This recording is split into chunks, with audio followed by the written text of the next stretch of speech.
input-output tables are hopefully not something new for you.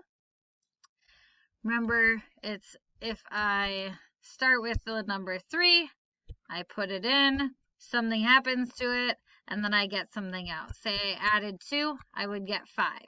If I put in 4 and added 2, I would get 6. Okay? So, if you need more review, as always, I'm more than happy to help.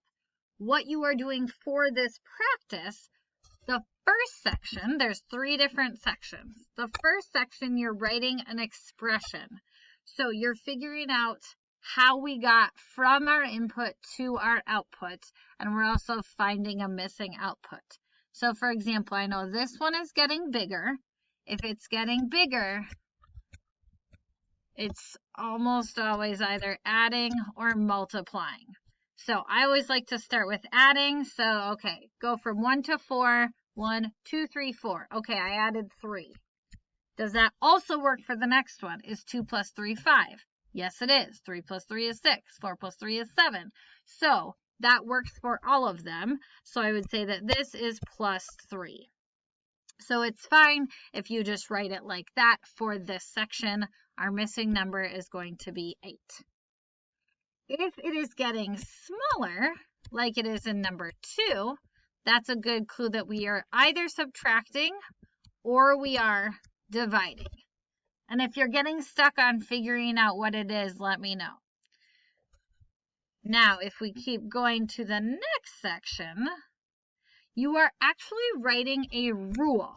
So the thing is, we're using y for the output and x for the input. So I'm going to say, okay, I got y, or y equals, and then what did I do to x? Okay, from 2 to 4. Okay, added 2. Does that work for 3? 3 plus 2, okay, that's not 6. Could I have multiplied by something? 2 times 2 is 4. 3 times 2 is 6. 4 times 2 is 8. Great. So I took my input, or my x, and I multiplied by 2. So I could either write x times 2, or remember we learned about how we can squish them together. So I could say y equals 2x, because I did 2 times what x was. So that's what it means by a function rule, is that I'm saying y equals whatever. If it was adding 3, like that example in the first section, sorry, let me go back to that. If I was going to write a function rule for this, the plus 3, I do y equals x plus 3.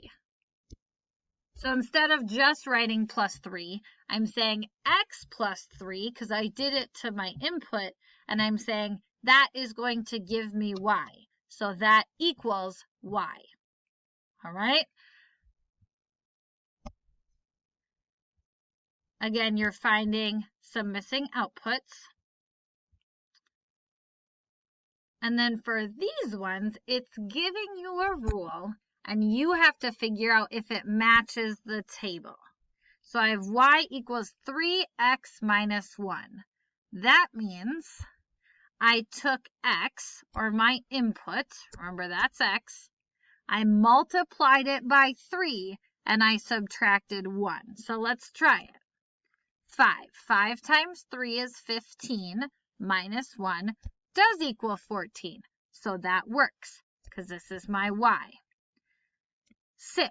6 times 3 is 18, minus 1 is 17. So that one works. So those are both good. The third one, 7. 3 times 7 is 21, minus 1 is 20, so that works. And the last one, 3 times 8 is 24, minus 1 is 23, so that also works. So we would say yes, you could say true, you could write it works. However, you want to note that it does indeed work.